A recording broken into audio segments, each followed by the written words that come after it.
Kepada yang terhormat Kepala Tata Usaha SMK Negeri 5 Jember, yang kami hormati Bapak Ibu Wakil Kepala SMK Negeri 5 Jember, serta seluruh rekan-rekan tim bahasa SMK Negeri 5 Jember.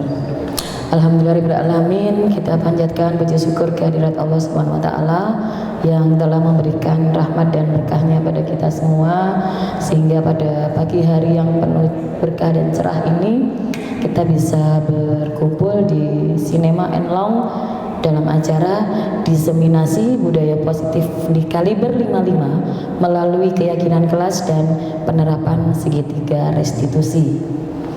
Tak lupa sholawat serta salam kita haturkan ke Nabi besar Muhammad SAW. Bapak Ibu sekalian, agar kegiatan pada pagi hari ini lancar dan penuh berkah, marilah kita berdoa bersama. Berdoa disilakan.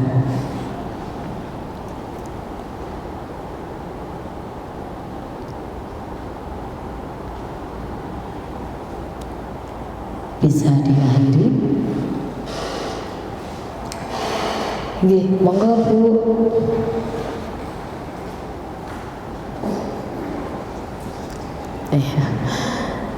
Nggih. Kita lanjutkan Bapak Ibu. Perkenalkan, saya Junior Eva Marsisanti SPD.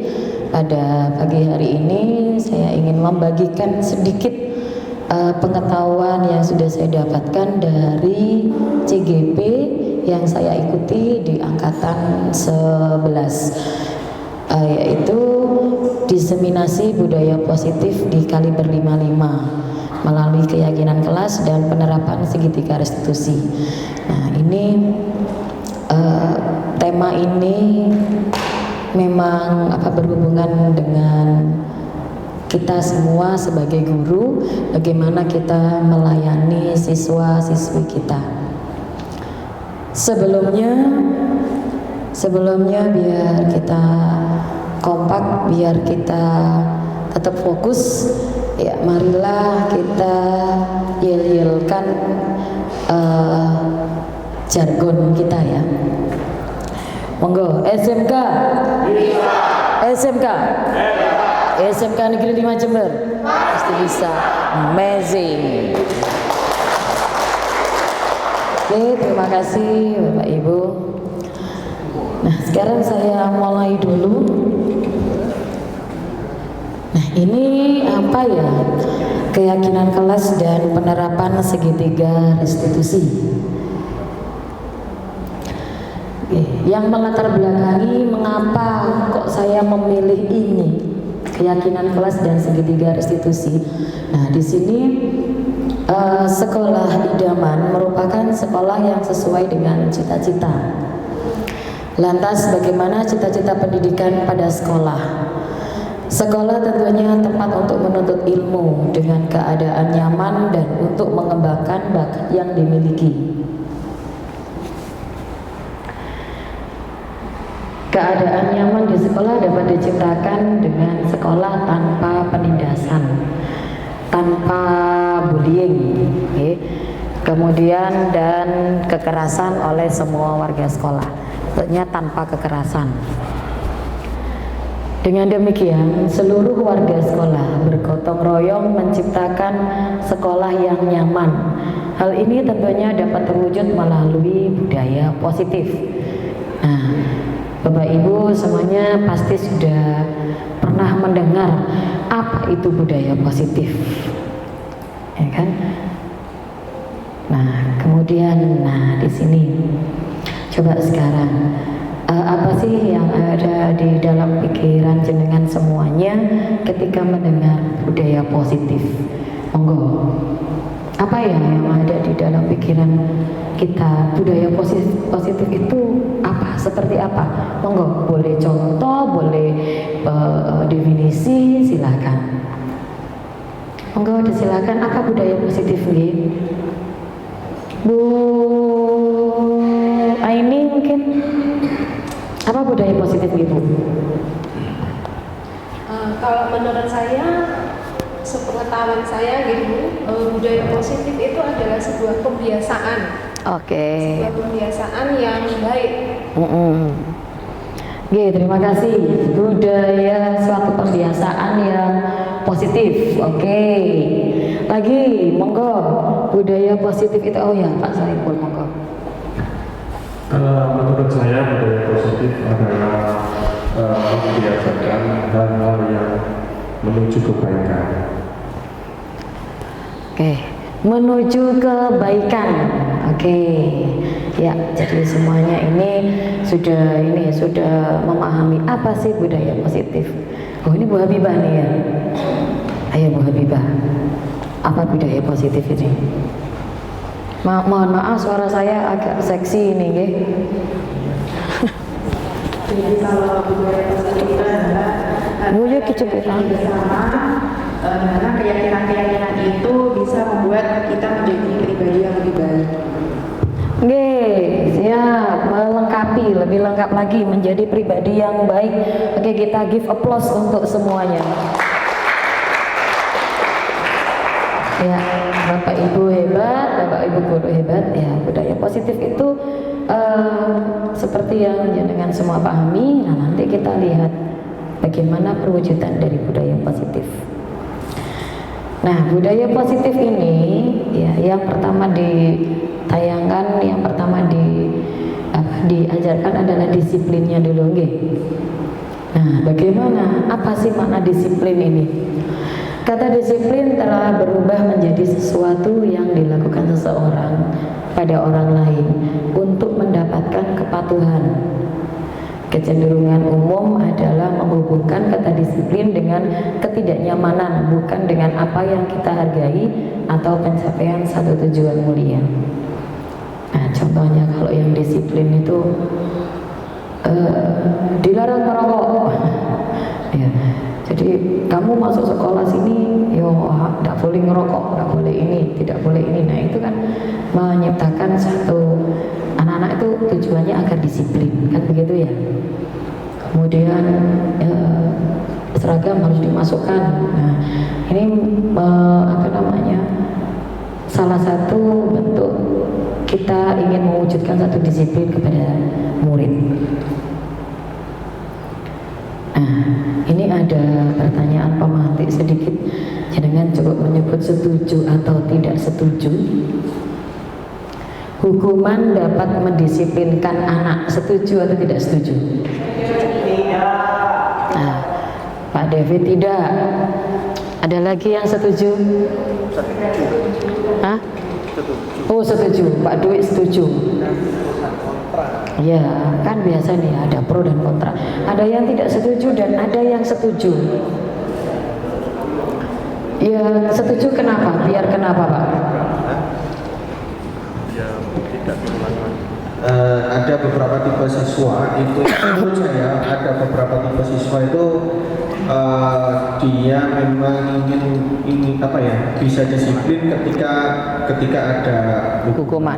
Oke. Sehingga itu jadi batasan dia untuk tidak melakukan pelanggaran tersebut. Itu menurut saya. Oke, terima kasih. Ada beberapa murid yang memang harus harus dihukum, mereka dihukum tidak disiplin. Nah, sekarang yang tidak setuju, Pak David, monggo. Saya jawab tidak setuju karena anak itu kalau dihukum pasti nggak nyaman, Pak. Oh ya. Jadi kalau memang disiplinkan anak, biarkan anak sendiri yang akan merefleksikan, nggak usah dipantau lah. Misalkan anak nggak tiket, ya tinggal kita dekati. Nah, kenapa kamu nggak tiket? Iya. Dari situ kita menyadarkan anak, bukan dengan hukuman. Wah. Seolah-olah dulu jadi pemantau. Oke, terima kasih. Wah, ini ada dua versi nih ya. Kita keep dulu. Hukuman dapat mendisiplinkan anak. Ada yang setuju, ada yang tidak setuju. Yang setuju tadi, anak kalau tidak dikasih hukuman tidak akan disiplin. Kalau Pak David tadi, janganlah kalau dihukum itu kan anak jadi terbebani. Masuk dihukum terus, nah, gitu. Oke. Sekarang yang kedua, pemberian hukuman dengan hal positif seperti membaca atau membersihkan halaman sekolah dapat meningkatkan disiplin anak. Setuju atau tidak setuju? Setuju atau tidak setuju? Setuju. Oke, setuju. Oke, pemberian hukuman masih tentang hukuman. Ya, masih tentang hukuman. Meskipun itu hukumannya positif ya, kan membaca atau membersihkan halaman kan positif ya. Seperti yang kita lakukan itu kalau pagi anak-anak terlambat dihukum membersihkannya di depan ya. Kemudian memberi penghargaan dapat meningkatkan motivasi belajar anak. Setuju atau tidak? Setuju. Oh ya, banyak yang setuju. Nah, ini nanti kita akan bahas. Ternyata memberi penghargaan itu bisa memotivasi anak atau tidak, Ge? Nah, ini ada yang tidak setuju katanya Bu Rina Sofi. Monggo Bu Rina. Terima kasih kesempatannya Bu Eva. Saya mengatakan penghargaan itu dapat meningkatkan motivasi hanya sesaat. Jadi saya tidak setuju karena itu penghargaan itu hanya motivasi sesaat sehingga tidak akan awet. Kenapa? Karena terbiasa. Oh, saya diberi hadiah enggak ya? Oh, kalau diberi hadiah aku mau, tapi jadi itu istilahnya eksternal, jadi hanya sesaat. Lebih baik kita jangan membiasakan penghargaan itu. Lebih baik kita tumbuhkan bahwa segalanya itu dengan merasa ikhlas. Mau dihargai monggo, tidak dihargai tidak apa-apa. Kenapa? Karena tujuan kita memunculkan motivasi intrinsik, bukan yang ekstrinsik. Terima kasih teman-teman. Terima kasih Bu Rina Sofi. Wah, ini yang setuju dan yang tidak setuju. Ternyata memberikan penghargaan itu tidak baik. Nah, nanti anak-anak gini, ada embel-embelnya. Penulis ngenteni dikai penghargaan, ngenteni dikai hadiah. Nah, mungkin gitu. Itu menurut Rina. Oke. Next kita lanjutkan di sini. Nah, ini. Nah, dari penghargaan tadi yang menurut kita semua, menurut panjenengan semua adalah bagus ya, tadi setuju. Nah, ternyata ada kata-kata dihukum oleh penghargaan. Nah, ini dihukum oleh penghargaan ya. Bahwa penghargaan berlaku sama dengan hukuman. Nah, ini Bapak Ibu, penghargaan itu berlaku sama dengan hukuman. Dalam arti meminta atau membujuk seseorang melakukan sesuatu untuk memenuhi suatu tujuan tertentu dari orang yang meminta atau membujuknya. Dorongannya eksternal, ya, eksternal saja. Karena mereka melakukan sesuatu ada pamrihnya nanti. Nah, dan akan ada faktor ketergantungan. Beberapa dampak dari pemberian penghargaan ini menurut teori, menurut Alfikon 1993, di sini penghargaan itu pengaruh jangka pendek dan jangka panjang. Kemudian penghargaan itu menghukum, ya kan, malah menghukum. Kemudian penghargaan itu mengurangi ketepatan. Penghargaan tidak efektif. Penghargaan merusak hubungan. Penghargaan menurunkan kualitas. Penghargaan mematikan kreativitas dan penghargaan mengurangi motivasi intrinsik. Jadi motivasi intrinsiknya dia tidak keluar, hanya ekstrinsik aja, hanya di luarnya saja. Tapi di dalamnya masih tumbuh rasa tidak disiplin. Ya, kalau kita akan sebagai guru menumbuhkan karakter siswa itu melakukan dengan ikhlas, disiplinnya juga harus dengan ikhlas. Ya, tanpa ada embel-embel, oh nanti saya kalau melakukan ini saya akan dapat nilai bagus dari Bu Eva, misalkan begitu. Nah, itu tidak. Oh, nanti saya kalau ikut Gajendra, nah nanti saya akan diberi nilai bagus di bahasa Inggris oleh Bu Eva. Tidak. Nah, ini satu bentuk penghargaan yang malah menghukum dari siswa. Nah, kemudian ini bentuk program kebajikan atau apresiasi. Ya, kita mengapresiasi mengapresiasi murid-murid kita. Ini perlu diingat beberapa hal yang di sini. Beri pengakuan secara khusus bagi murid, kemudian beri pengakuan secara pribadi, kemudian beri pengakuan kepada semua murid, pastinya secara bergantian. Nah, kemudian beri pengakuan secara konsisten dan fokus pada proses. Program kebajikan atau apresiasi di sini, bagaimana bentuknya?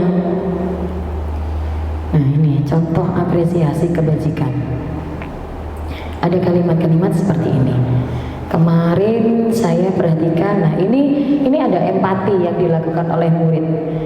Ya, misalkan kemarin saya perhatikan kamu membantu si A untuk menyelesaikan tugas prakarya. Nah, ini satu penghargaan atau apresiasi, ya. Ini pengakuan, bukan penghargaan yang harus dengan hadiah.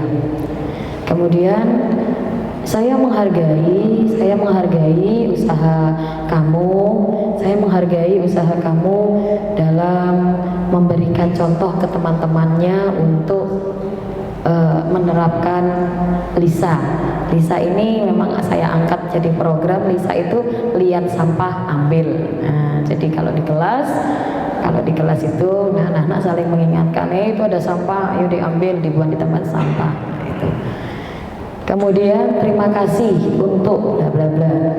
Terima kasih untuk ini sebagai apresiasi bertanggung jawab. Terima kasih untuk sudah menyelesaikan tugasnya. Terima kasih sudah Bapak Ibu join di sini. Nah, ini satu bentuk apresiasi. Nah, sekarang ini kita main tebak-tebakan lagi. Tindakan guru ini hukuman atau konsekuensi. Oke. Yang pertama, mencatat 100 kali di dalam buku kalimat saya tidak akan terlambat lagi karena dia terlambat ke sekolah. Hukuman atau konsekuensi? Raise hand dong. Hukuman. Oke, hukuman. Ada lagi? Ayo, hukuman atau konsekuensi? Hukuman. Oke, hukuman. Kemudian kita keep dulu. Lari mengelilingi lapangan basket 2 kali karena terlambat hadir di sekolah. Hukuman atau konsekuensi? Konsekuensi dan hukuman. Konsekuensi. Oke, konsekuensi.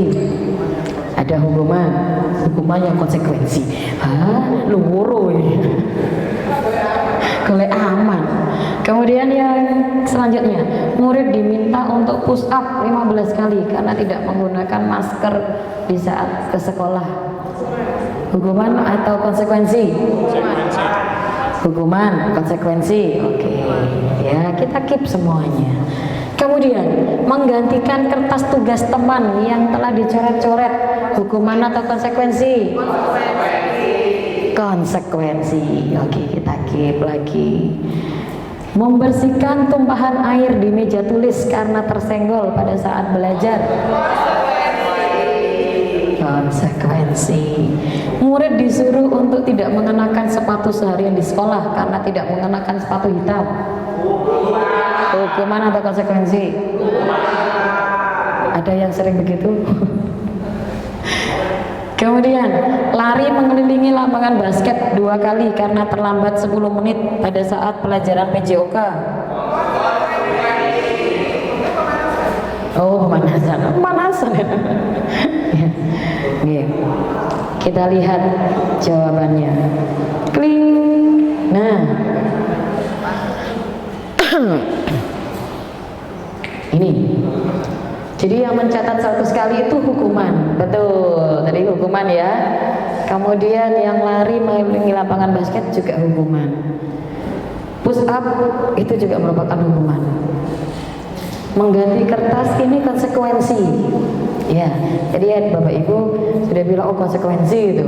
Nah, Kemudian bersihkan tumpahan air, itu juga konsekuensi.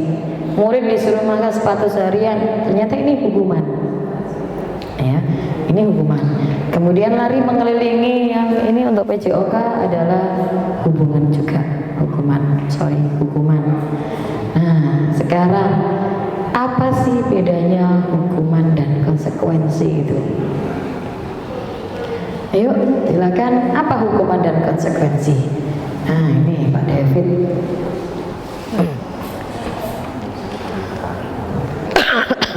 Kalau hukuman suddenly bahasanya guru bahasa Inggris. Suddenly. Terus kalau konsekuensi, iya sebab akibat. Oh, sebab akibat. Ada latar belakang. Oh ya, kalau hukuman katanya apa tadi? Suddenly. Ya, tiba-tiba Pak Cebunuk, tiba-tiba suddenly. Ya, kalau konsekuensi ada sebab akibatnya. Ya. Oke, ini perbedaan antara hukuman dan konsekuensi. Apa hukuman dan apa konsekuensi? Hukuman itu sesuatu yang menyakitkan harus terjadi. Ya kan, kalau dihukum kan ada rasa dendam. Aku dihukum iki, aku dikokon. Nah, kan seperti itu ya, gerundelnya ini. Kemudian kalau konsekuensi itu memang sesuatu yang harus terjadi. Yang harus terjadi ini seperti tadi, saya menumpahkan ini, saya yang ini ya, konsekuensi saya harus membersihkan, ya, gitu. Ya. Kemudian membuat anak sakit fisik maupun hati untuk jangka waktu yang lama, itu hukuman. Terkadang kan murid itu kita juga tidak tahu ya bagaimana latar belakangnya dulu. Tiba-tiba kita hukum, kita tidak bertanya dulu apa alasannya, tiba-tiba kita kasih hukuman. Nah, nanti anak-anak itu, murid itu bisa dendam. Ini bahaya gitu, dendam ya.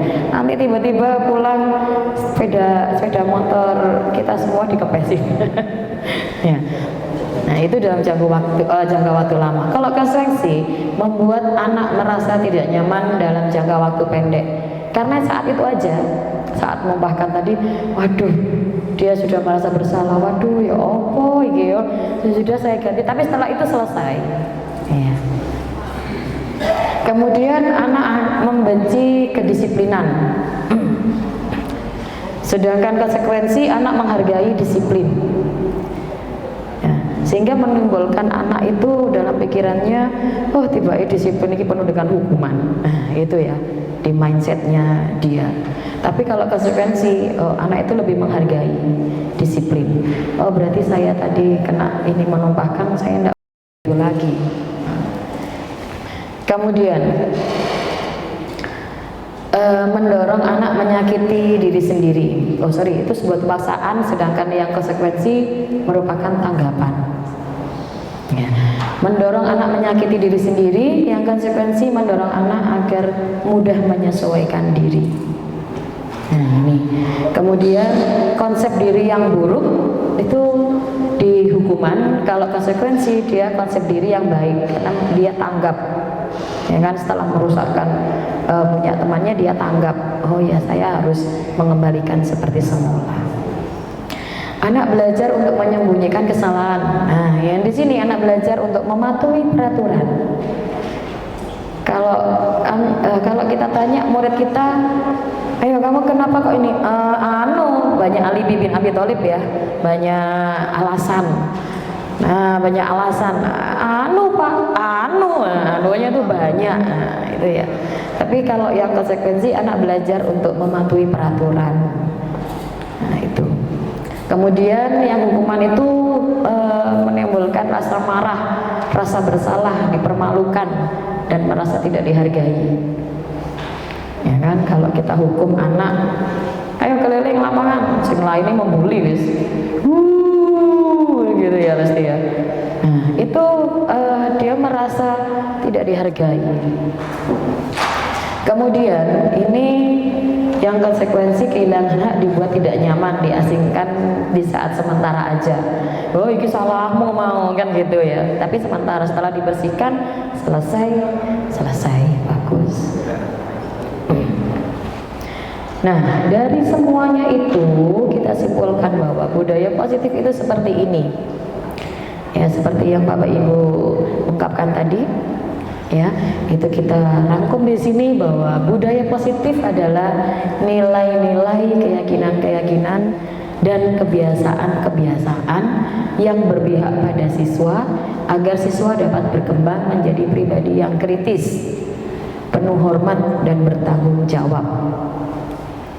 Salah satu unsur utama dari budaya positif adalah disiplin positif sebagai salah satu wadah menciptakan budaya positif yang berhubungan erat dengan tercapainya tujuan pendidikan sesuai filosofi Ki Hajar Dewantara. Nah, ini Bapak Ibu. Mohon maaf saya minum dulu karena tenggorokan saya error. Oke. Mohon izin.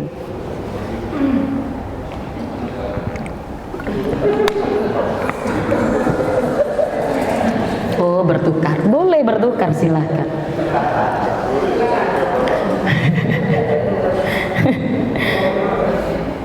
Yeah.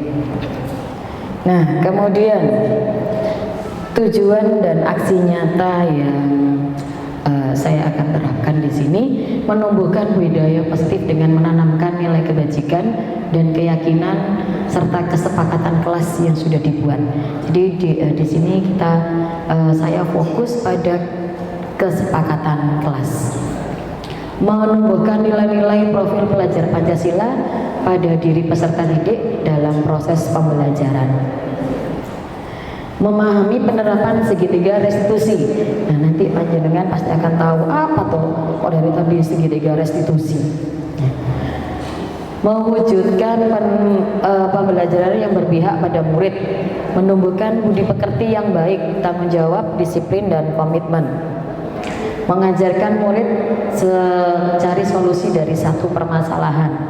Nah, ini jadi tugas kita itu tidak hanya menghukum murid saja, tapi ini mengajarkan murid, bagaimana murid itu mencari solusi dari permasalahannya.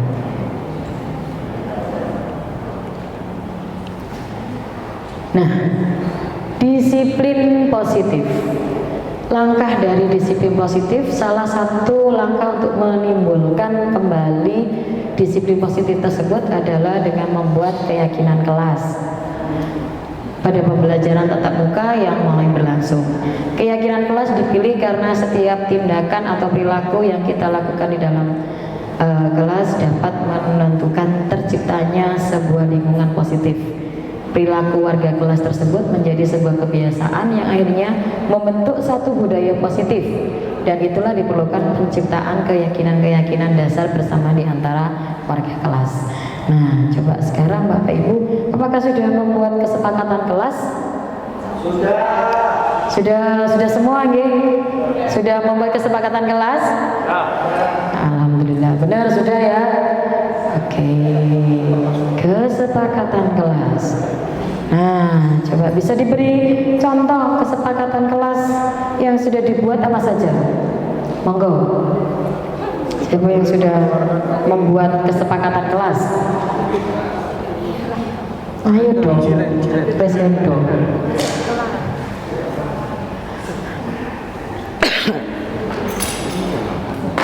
Saya sebutkan salah satu ya. Iya. Yang pertama itu semua siswa itu mempunyai kesempatan untuk berpendapat. Oke, Kemudian, untuk berpendapat. apabila ada salah satu siswa itu berpendapat, maka yang lain mendengarkan, menyimak, menghargai siapa yang berbicara. Oke. Yang kelasnya kita ingin saling menghargai. Iya, betul.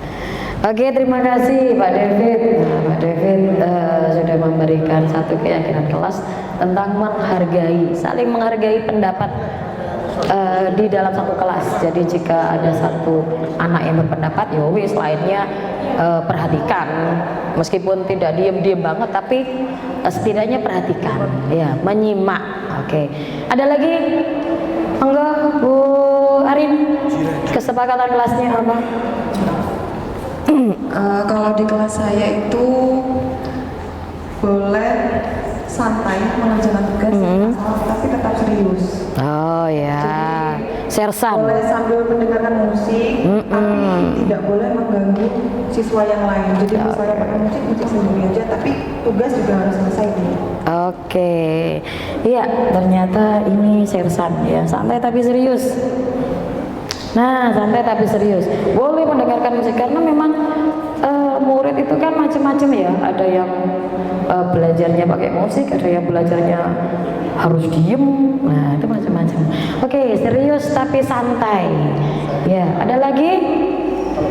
Nggih, Bu Rina.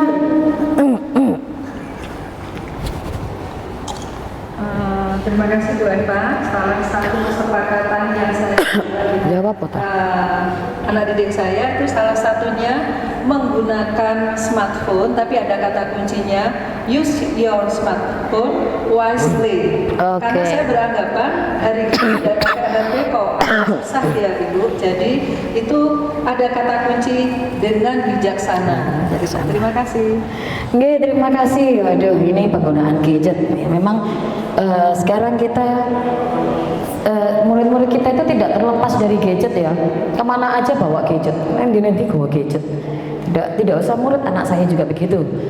Kemana-mana bawa gadget. Nah, bagaimana mengoptimalisasikan penggunaan gadget untuk pembelajaran? Tapi dengan catatan wisely, ya wisely. Ya. Oke, good. Kita give applause dulu untuk jawaban kita semua. Terima kasih Bapak Ibu. Nah, oke, keyakinan kelas. Salah satu budaya positif yang dapat diterapkan adalah dengan membuat keyakinan kelas. Keyakinan kelas adalah nilai-nilai universal yang sudah disepakati. Jadi tidak hanya dari gurunya saja. Dari gurunya harus begini, harus begini, harus begini. Nah, tapi ini keyakinan kelas itu harus disepakati oleh seluruh yang ada di dalam kelas itu. Ya.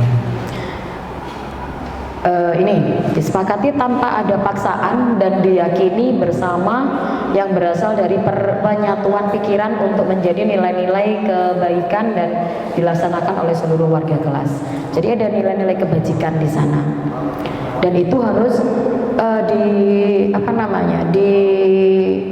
disepakati dan dilaksanakan oleh seluruh di dalam kelas itu. Kalau kita konsepnya di kelas ya. Kalau konsepnya di sekolah ya berarti seluruh warga sekolah. Keyakinan kelas menjadi tujuan dan fondasi dalam memecahkan permasalahan yang terjadi di kelas.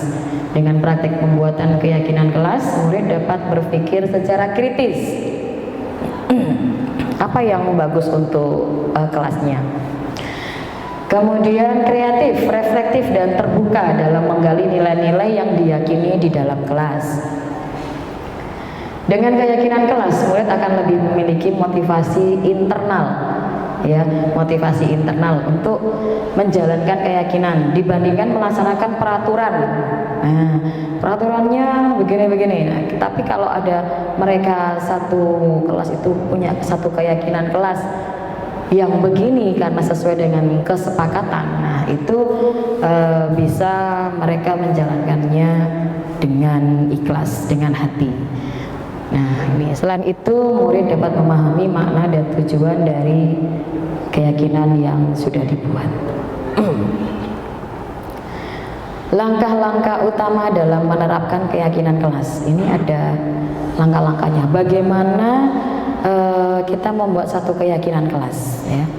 Yang pertama, berdiskusi, munculkan peraturan-peraturan yang perlu ditaati warga kelas. Ya, namanya peraturan. Bagaimana kalau yang peraturan itu kalimatnya bagaimana Bapak Ibu? Peraturan, belum di kesepakatan, belum di keyakinan. Kita harus tahu peraturannya dulu. Peraturan sekolah, apa peraturan sekolah? Tidak boleh merokok.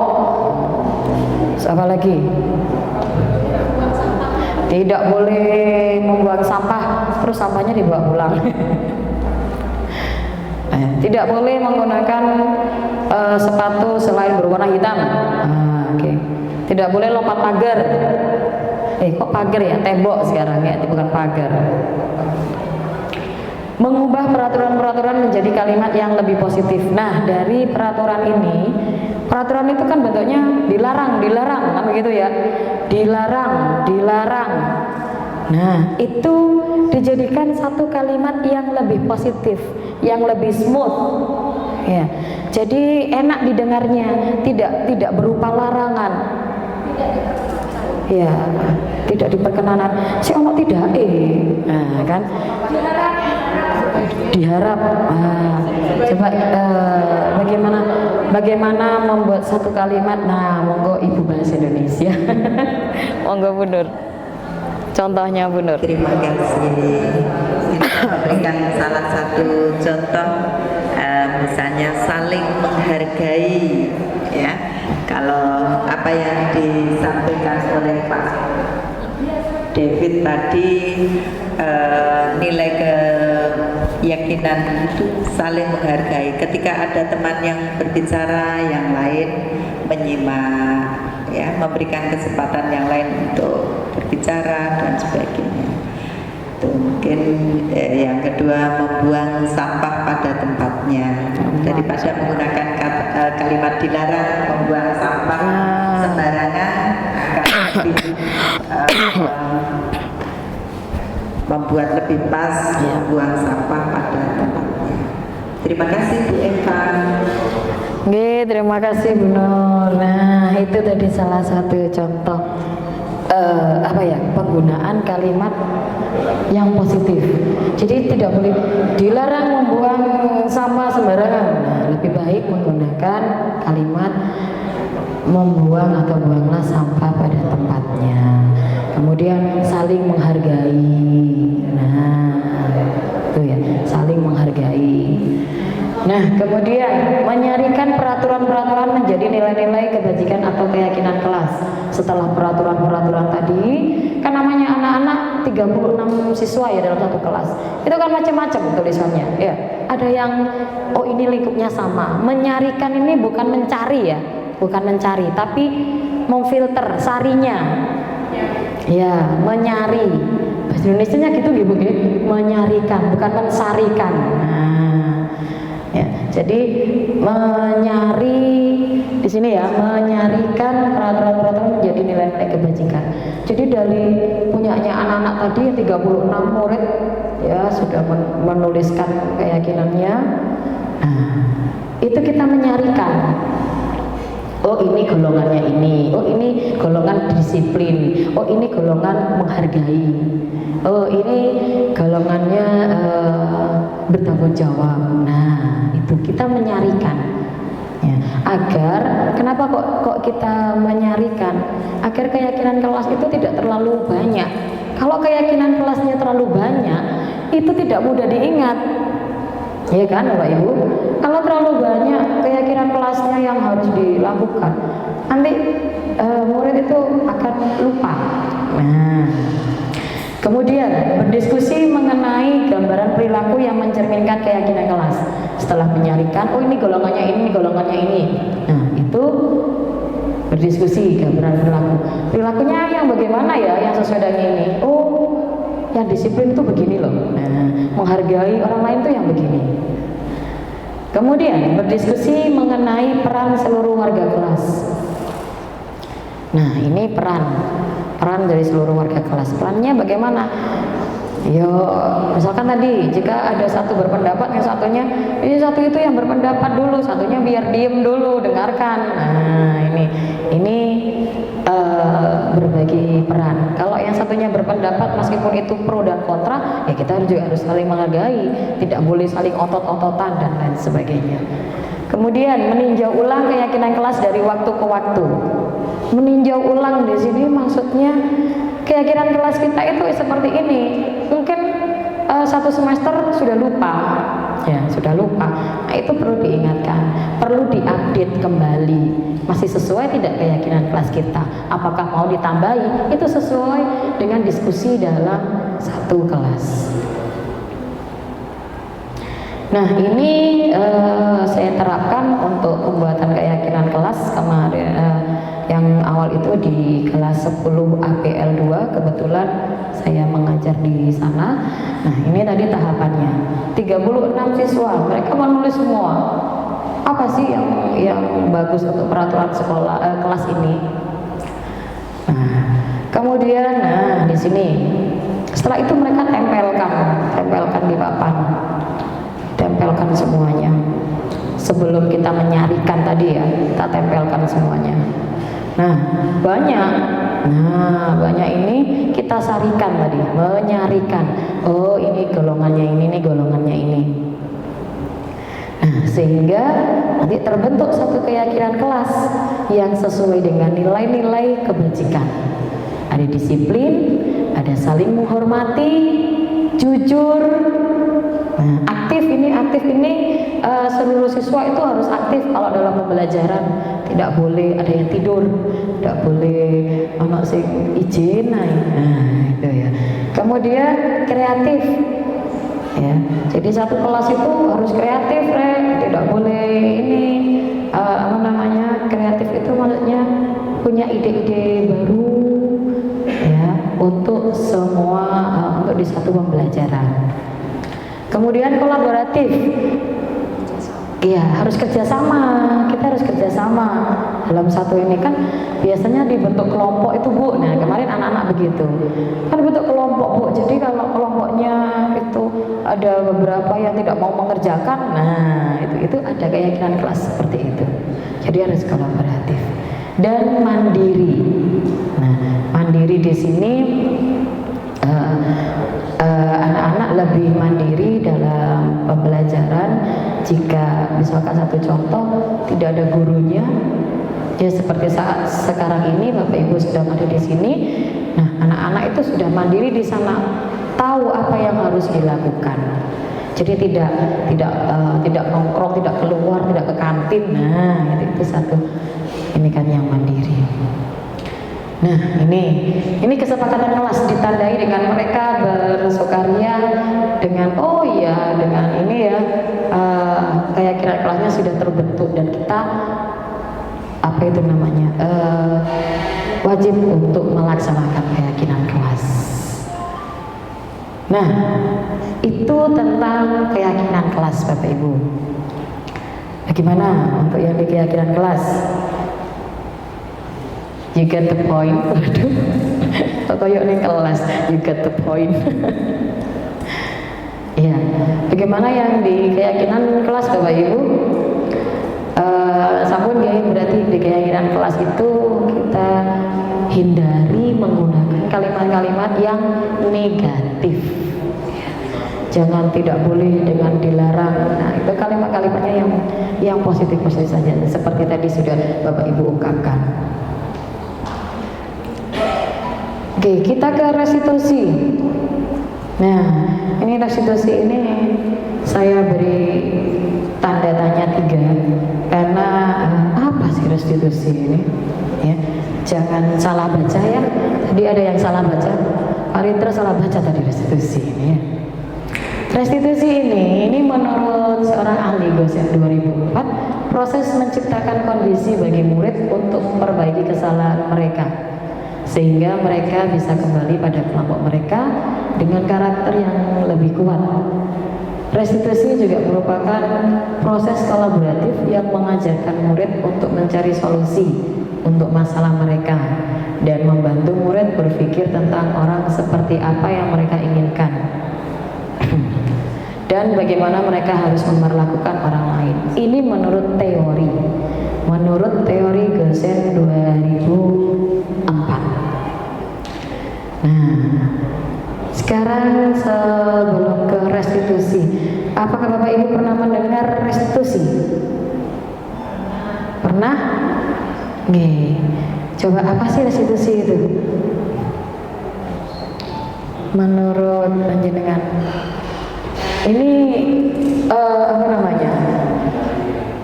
menurut teori seperti itu, proses menciptakan kondisi. Contohnya, apakah Bapak Ibu sudah pernah melakukan restitusi? Belum ya? Belum atau sudah? Oh, pendekatan. Nah, pendekatan Bu, pendekatan. Oh ya, itu Itu berarti sudah melalui tahapan yang awal, masih pendekatan Bu. Nah, oke, good. Ya, di sini kita sebelum apa itu restitusi, kita harus paham dulu, kita harus memahami dulu 5 kebutuhan dasar manusia. Nah, ternyata manusia hidup itu punya kebutuhan dasarnya. Yang pertama kesenangan, kebutuhan untuk merasa senang. Ini jelasnya kita butuh ya semuanya Bapak Ibu nggih? Ya, kesenangan. Kemudian cinta dan kasih sayang. Ya jelas ya. Kita cinta dan kasih sayang kepada keluarga, kepada teman sejawat. Ya cinta dan kasih sayang yang ini, kita berkolaborasi itu kan cinta dan kasih sayang, ya kan? Bukan yang lainnya. Aduh, angel ya. Kemudian kebebasan, kebutuhan akan pilihan, kemandirian dan otonomi. Kebebasan kita butuh ya, kebebasan ya. Ya, kita butuh kebebasan.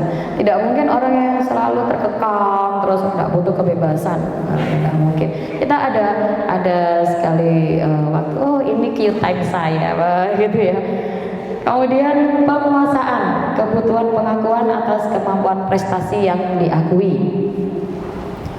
Penguasaan. Nah, ini kebutuhan pengakuan atas kemampuan atau prestasi. Jelasnya kalau panjenengan semuanya punya satu prestasi, ya kan, satu prestasi itu kan kita butuh pengakuan ya. Ya contohnya kalau panjenengan semuanya mau naik pangkat ya butuh pengakuan. Pengakuannya apa? Sudah ada paknya, sudah turun. Seperti Bu Nur Hayati, sudah selamat untuk 4C-nya. Nah, sudah turun. Nah, itu sebuah pengakuan. Karena kompetensi kita. Oke. Penguasaan di situ. Kemudian bertahan hidup. Nah, ini bertahan hidup ini ya jelas lah. Kalau kita hidup pasti butuh bertahan hidup. Contohnya sekarang. Nah, ini kita bertahan hidup. Bertahan hidup ya. Sudah ada cemilan, sudah ada ini kotak-kotak, apa ya kotak-kotak isinya? Nanti bisa dibuka. Kemudian Bapak Ibu jika haus, monggo di sebelah kan ada galon di belakang, karena seperti kesepakatan kita, ya kan, kesepakatan sekolah kita, keyakinan sekolah kita semuanya harus pakai tumbler. Nah, ini satu keyakinan, satu kesepakatan. Nah, ya. Oke, itu yang bertahan hidup. Nah, kemudian ini restitusi ini dianggap mampu memecahkan masalah peserta didik karena memiliki ciri-ciri sebagai berikut. Restitusi bukan untuk menebus kesalahan, namun bagaimana memaknai kesalahan bagi suatu pembelajaran. Nah, ini tentang kesalahan. Ini banyak terjadi pada murid-murid kita ya, pada sekolah kita. Sekolah kita itu SMK. Anak-anaknya atau siswanya sudah tingkatnya sudah atas usia mereka, biasalah mereka terlalu kreatif ya. Mereka terlalu kreatif sehingga banyak menimbulkan beberapa permasalahan. Nah, ini yang kita harus butuh restitusi. Nah, bagaimana restitusi itu? Tujuannya apa restitusi itu? Kita bahas ya di sini. Jadi restitusi itu bukan menebus kesalahan. Oh iya Pak, saya salah. Bukan hanya itu. Kalau hanya begitu nanti dia akan mengulangi lagi, ya kan? Suatu saat dia akan mengulangi lagi. Namun bagaimana memaknai satu kesalahan? Jadi dia paham. Oh ternyata saya kalau begini ini salah ya. Nah terus saya harus bagaimana? Nah, restitusi adalah tawaran bukan paksaan. Jadi Bapak Ibu boleh misalkan iki sing garai ular neng kelas sih misalkan gitu ya.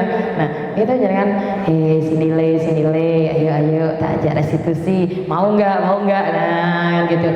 Mari itu bukan suatu paksaan. Restitusi menuntun untuk melihat ke dalam diri. Jadi restitusi ini lebih melihat Mengapa sih kamu kok bisa berbuat begini? Pasti ada hubungannya nanti dengan 5 kebutuhan dasar tadi. Mungkin, nah ini Bapak Ibu sering menemukan, mungkin di rumahnya ada permasalahan yang ada di keluarga, ya kan? Sehingga salah satu kebutuhan dasarnya belum terpenuhi. Misalnya kasih sayang, cinta dan kasih sayang. Orang tuanya terlalu sibuk sehingga dia tidak ada yang perhatikan. Nah, ini itu perlu kita pahami sehingga kita perlu adakan restitusi. Kemudian restitusi mencari kebutuhan dasar yang mendasari tindakan. Nah itu tadi kebutuhan dasarnya apa yang belum terpenuhi sih di anak ini? Kenapa kok dia umek aja di kelas? Ya, kenapa kok dia selalu bikin mencari perhatian guru? Nah itu. Kemudian restitusi fokus pada karakter bukan tindakan. Jadi kita ini kan karakternya anak-anak bukan tindakan-tindakan kerasnya. Restitusi fokus pada solusi. Nah, di restitusi ini solusi. Solusinya apa? Solusi yang dari diri mereka sendiri. Kita hanya menuntun. Guru itu tugasnya adalah menuntun, ya, menuntun. Sekali lagi, guru itu tugasnya menuntun, bukan menghukum. Ya. Kemudian restitusi mengembalikan siswa yang berbuat salah pada kelompoknya. Sudah berbuat salah, biasanya dibullying, dikucilkan, gak dikancani. Nah, setelah restitusi itu mereka bisa kembali ke kelompoknya. Nah, bisa diterima lagi. Itu untuk tujuannya restitusi, Bapak Ibu. Nah, bagaimana kita untuk menerapkan satu restitusi? Ini ada segitiga restitusi. Ya, segitiga restitusi. Jadi namanya segitiga itu kan berhubungan ya. Apalagi yang guru matematika ini. Nah, ini berhubungan segitiga restitusi itu. Tidak ada putusnya. Permisi saya minum lagi karena serak.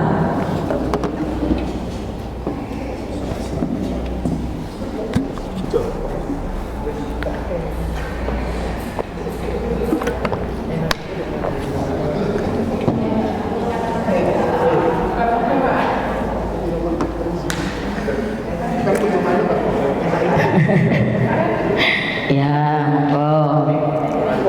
monggo disilahkan. Nah, ini Bapak Ibu, segitiga restitusi. Menstabilkan identitas, validasi kebutuhan, menanyakan keyakinan. Nah, di sini menstabilkan identitas. Setiap orang ini ya. Setiap orang pasti pernah melakukan satu kesalahan. Nah, ini kalimat-kalimat yang seperti ini. Kamu bukan satu-satunya yang pernah melakukan hal ini, ya kan? Kemudian naik menjadi validasi.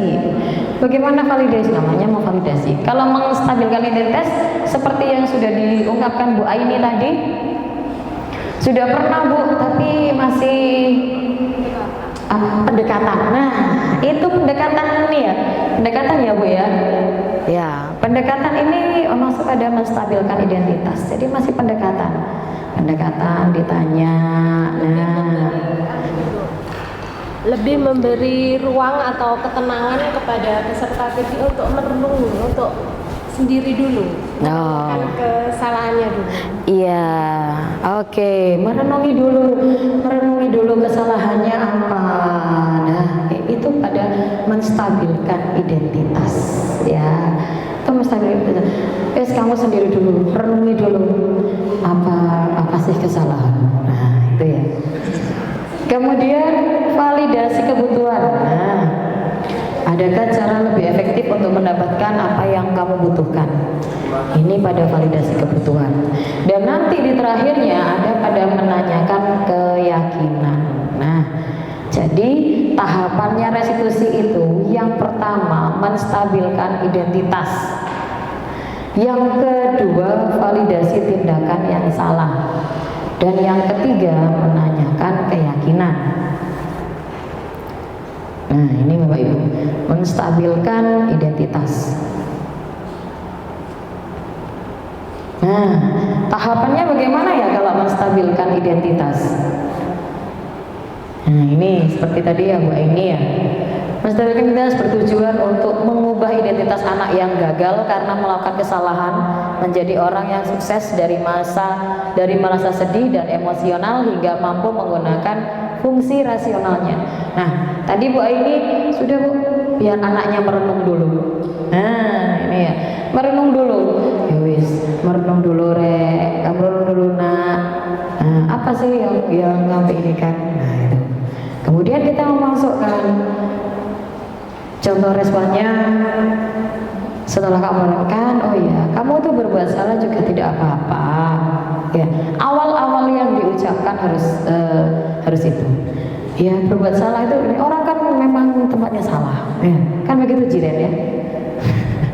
Orang tempatnya salah. Jadi berbuat salah itu ya nggak apa-apa. Terus ini saya juga pernah membuat salah seperti itu. Ini Bapak Ibu guru ini dulu juga pernah sekolah, kan gitu ya. Juga pernah sekolah. Kemudian saya ingin mencari solusi, bukan siapa yang salah. Nah, jadi ini tidak ngejudge anaknya. Kamu salah, nah, tidak seperti itu ya. Tapi kita solusi dulu. Solusinya kita akan menemukan solusi bagaimana kesalahan ini. Kemudian validasi tindakan yang salah. Proses untuk memahami kebutuhan apa yang sedang berusaha dipenuhi oleh murid. Nah, setelah merenung tadi, kemudian ternyata apa sih dibalik murid itu buat kesalahan itu apa? Oh, kurang kasih sayang di rumah, kurang perhatian. Ya. Kemudian, oh, kenapa anak ini kok kayak belum jam istirahat? Kenapa? Oh, mereka lapar. Nah, kan bisa. Mereka lapar karena habis praktek. Ya, praktek di lahan. Bu, kita habis praktek di lahan, Bu, belum istirahat. Nah, berarti kebutuhan dasarnya mereka belum terpenuhi sehingga mereka usrek aja. Ya, bikin sesuatu yang gaduh di kelas. Nah, ini kebutuhan dasar mereka belum ada yang belum terpenuhi. Oh iya, lapar. Ya sudah, ayo kita makan bersama. Kan mereka bawa bekal. Nah, tuh. Kemudian bukan berarti menguatkan tindakan salah itu pantas dilakukan. Namun di sini lebih menguatkan pemahaman kita akan alasan dari murid melakukan tindakan tersebut. Jadi bukan apa kesalahan itu. Oh ya benar wis nek gak apa-apa. Bukan begitu ya. Bukan seperti itu. Tapi kita lebih menguatkan murid tersebut. Nih. Kamu pasti punya alasan melakukan hal itu. Nah, alasannya apa? Kita perlu mengorek di situ.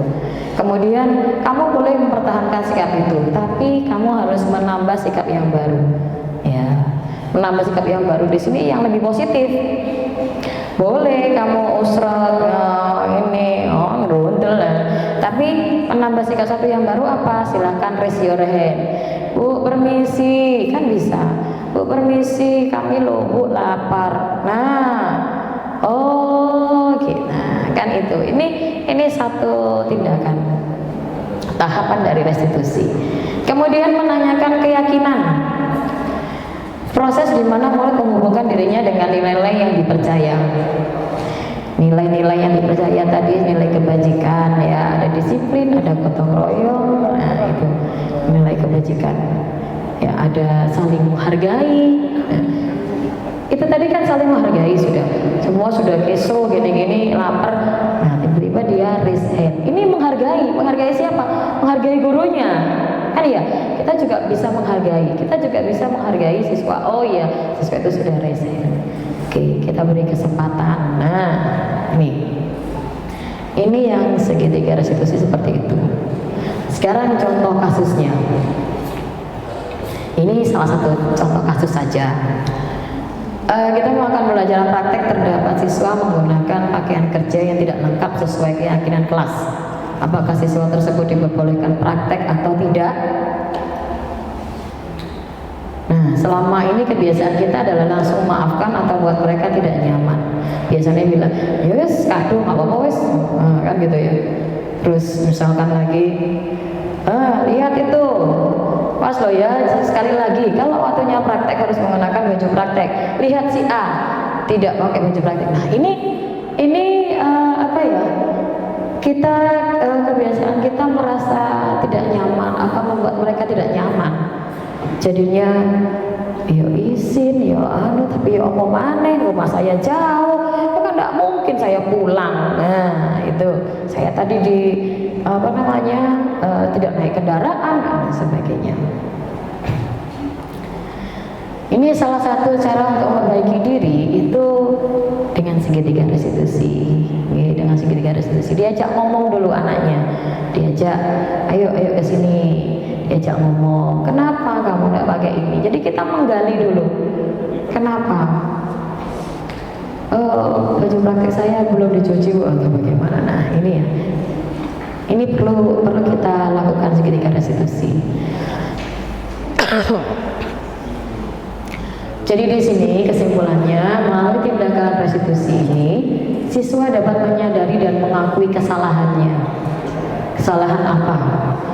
Yang dilaksanakan secara terbuka dan sukarela, sehingga setelah proses restitusi tertanam kesan rasa nyaman dalam diri peserta didik dan komitmen untuk tidak mengulang kesalahan yang sama. Ini yang penting. Setelah ada restitusi, itu mereka akan berkomitmen. Oh ya, berkomitmen tidak akan melakukan satu kesalahan lagi. Kemudian, melalui restitusi, kita dapat membantu siswa menjadi lebih memiliki tujuan, lebih disiplin positif, ya kan? Lebih meningkatkan kedisiplinannya. Dia disiplin positif akhirnya. Nah, setelah adanya kita mengadakan pendekatan restitusi. Kemudian memperbaiki dirinya setelah melakukan pelanggaran. Nah, dia sudah melanggar peraturan, tapi dia berusaha untuk memperbaikinya. Penekanannya adalah untuk menjadi orang yang menghargai nilai-nilai kebajikan. Nilai-nilai kebajikannya ini, ya kan? Nilai-nilai kebajikannya ini yang harus kita tanamkan kepada siswa melalui proses dari restitusi. Gitu. Nah,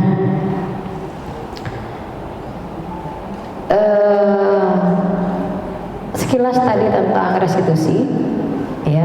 Jadi sekali lagi dalam restitusi itu membangun anak memahami nilai-nilai kebajikan, nilai-nilai luhur yang harus ditanamkan pada diri mereka. Ini juga membuat karakter mereka akan lebih terbangun. Nah, sekarang 5 posisi kontrol guru. Coba dari sini kita kembalikan kepada diri kita. Nah, kita termasuk pada kontrol guru yang bagaimana ya?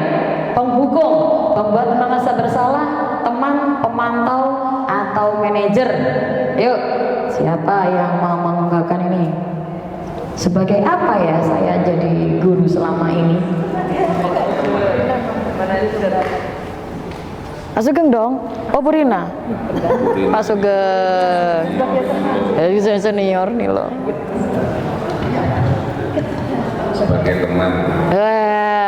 Sebagai teman, game Pak Sugeng sebagai teman. Ada lagi? Ayo mbak cantik ini. Pemantau. Pemantau. Kemudian berubah menjadi pembuat merasa bersalah. Pemantau. Terus berubah membuat merasa bersalah. Kereng ya. Pemantau. Ya, ada lagi? Jiran sebagai apa Jiran?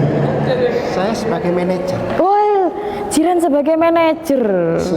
Saya membiasakan sebagai manajer karena anak-anak itu SMK ya. Iya, betul. Bekerja, jadi mereka dipantau lah, saya dipantau juga, ada fungsi pemantauan juga. Yowis, terima kasih. Wah, give applause untuk kita semuanya. Ada yang sebagai teman, sebagai pemantau, sebagai manajer. Gak ono sing sebagai penghukum. Saya bukan penghukum. Anak SMK kok dihukum kan gitu ya.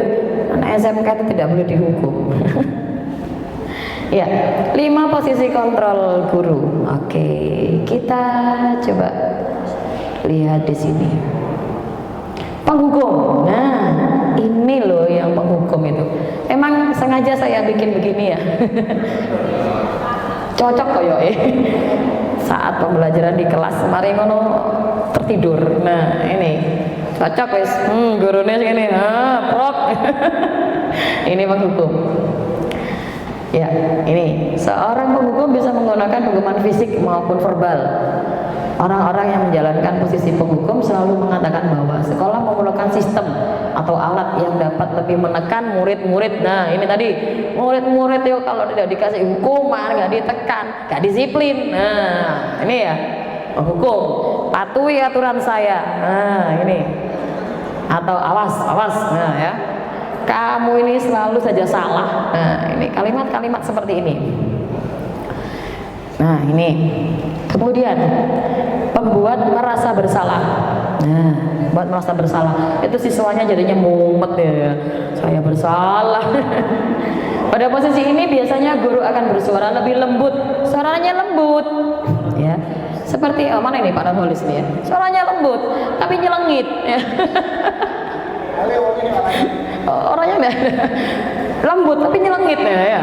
Pembuat rasa bersalah akan menggunakan keheningan yang membuat orang lain merasa tidak nyaman, bersalah atau rendah diri. Kata-kata yang keluar dengan lembut, ibu sangat kecewa sekali dengan kamu, ya kan? Ada kata-kata seperti ini, ibu sangat kecewa sekali dengan kamu. Nah itu berapa kali bapak harus memberitahu kamu ya. Nah ini lembut, berapa kali bapak harus memberitahu kamu ya. Nah itu. Di posisi ini murid akan memiliki penilaian diri yang buruk tentang diri mereka. Oh iya yo, tiba aku kok gak iso sih pelajaran iki Kak. Nah gitu ya. Jadi ada apa namanya? Ada seperti itu di pemikiran mereka. Nah ini, dan telah mengecewakan orang-orang yang disayanginya. Nah, kemudian sebagai teman, nah ini teman. Oke, teman di sini guru pada posisi ini tidak akan menyakiti murid, namun akan tetap berupaya mengontrol murid melalui persuasifnya, mempengaruhi ya. Posisi teman pada guru bisa negatif ataupun positif. Ya kalau kita terlalu berteman malah mereka melunjak kan begitu. Positif ini berupa hubungan baik yang terjalin antara guru dan murid. Ini hubungan baiknya humoris ya, humoris. Ayo bantulah, ayo rek, jangan rame rek, bantulah bapak ini nanti ada peninjau itu lewat kalian rame di kelas. Nah seperti ini ya. Ayo ingat tidak bantuan bapak selama ini apa ke kalian? Nah gitu ya. Jadi ini kita sebagai teman. Nah. Kemudian sebagai pemantau. Nah ini sebagai pemantau. Apa itu sebagai pemantau? Memantau berarti mengawasi. Pada saat kita mengawasi, kita bertanggung jawab atas perilaku orang-orang yang kita awasi. Posisi pemantau berdasarkan peraturan-peraturan dan konsekuensi. Dengan menggunakan sanksi atau konsekuensi, kita dapat memisahkan hubungan pribadi kita dengan murid. Sebagai seorang yang menjalankan posisi pemantau, pertanyaannya diajukan seorang pemantau, hei peraturannya apa? Ingat tidak? Gitu ya. Kamu ngapain itu di situ? Ada sampah. Ingat tidak? Apa peraturannya? Nah itu, ya itu sebagai pemantau.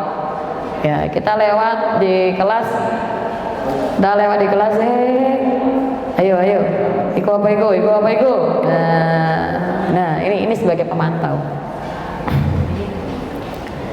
Oke, dan yang terakhir sebagai manajer. Nah ini manajer.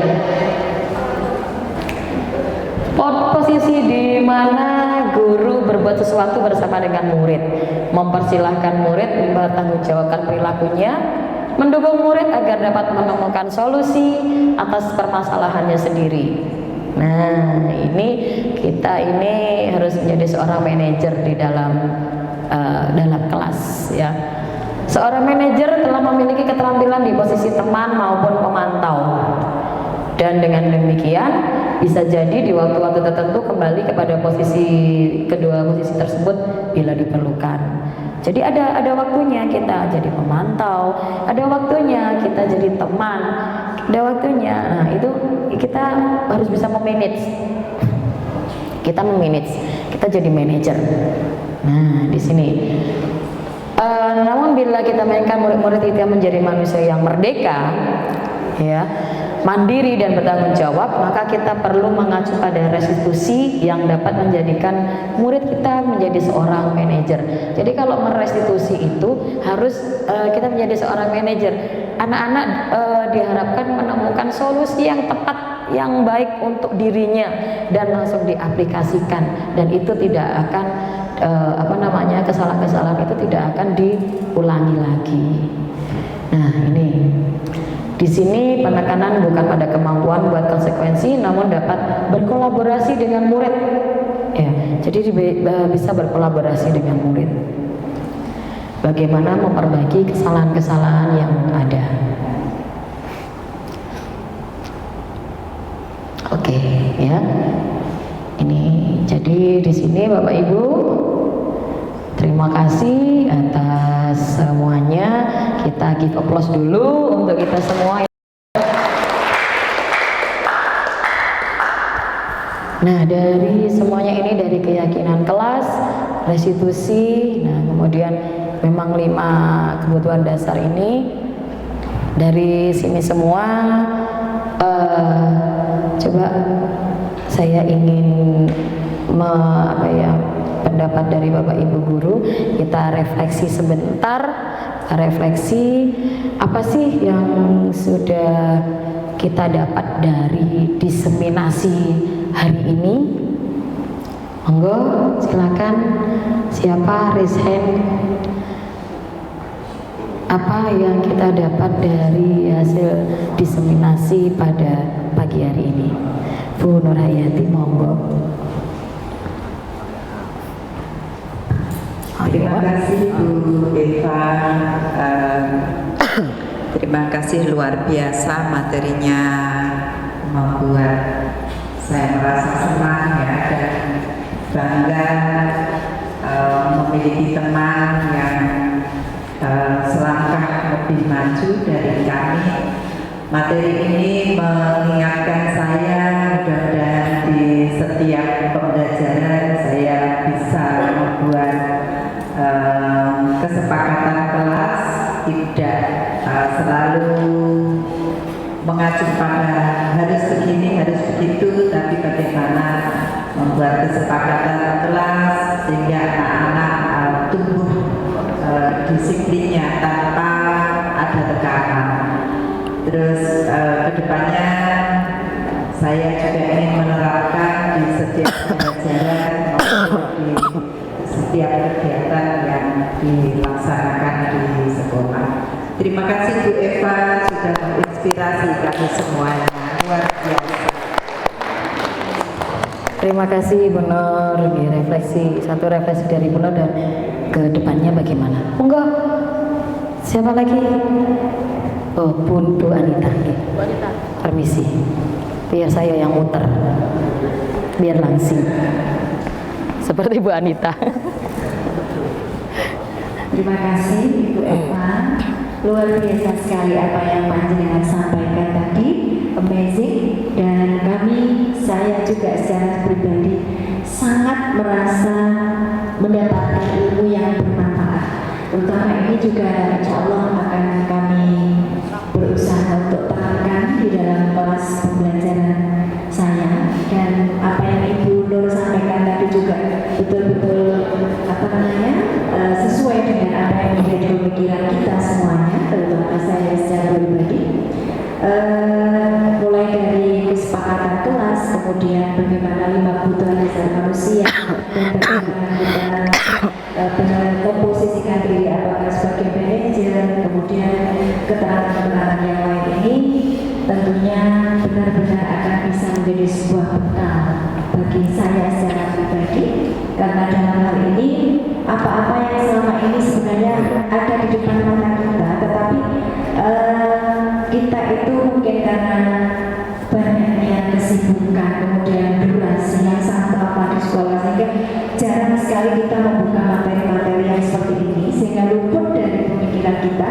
Tetapi dengan adanya Ibu Eva menyampaikan banyak sekali paparan yang sudah Panjenengan sampaikan, ini sangat menginspirasi bagi kita semuanya, terutama saya secara pribadi. Hal-hal apa yang kemarin belum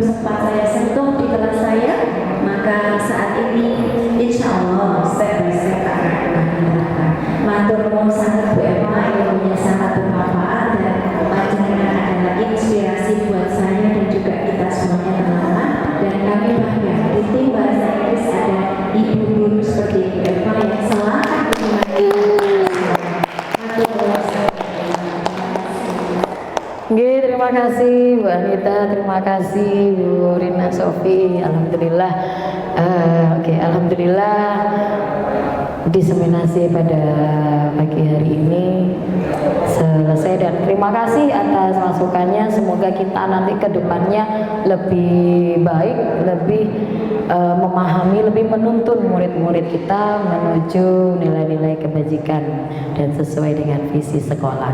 Dan sekali lagi saya berdiri di sini sebagai CGP Angkatan 11, dan semoga nanti ke depannya ini Bapak Ibu teman-teman yang lainnya yang belum tergabung dalam CGP, monggo disilahkan segera menuju ke CGP Angkatan 12. Kita yel-yelkan dulu, SMK bisa, SMK hebat, SMK Negeri 5 Jember pasti bisa, amazing. Thank you, terima kasih. Saya akhiri. Wassalamualaikum warahmatullahi wabarakatuh.